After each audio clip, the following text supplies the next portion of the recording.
নমস্কার বন্ধু, এখন আমি ছবিতে যে ভিডিওটি এঁকে দেখাচ্ছি এটি খুব গুরুত্বপূর্ণ ভিডিও।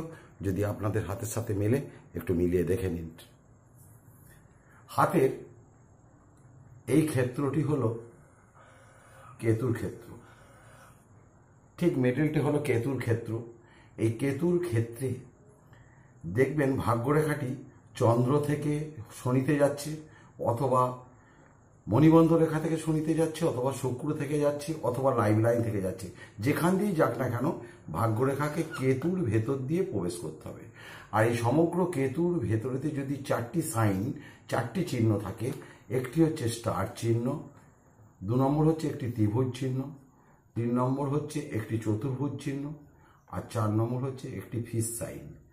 এই 4টি চিহ্নের একটি চিহ্ন যদি থাকে, আর সেই চিহ্নটি যদি ভাগ্যরেখাকে স্পর্শ করে হয়, তা তো অতি উত্তম। একটি চিহ্ন যদি আপনাদের হাতে থাকে, কেতু যদি ডাউন না থাকে, তাহলে বর্তমানে আপনি যত গরিবই হন না কেন, একটি সময় আপনার জীবনে আসবে যখন আপনি অগাধ সম্পত্তি এবং অর্থের মালিক হবেন। ভিডিওটি ভালো লাগলে অবশ্যই লাইক, কমেন্ট, শেয়ার করবেন।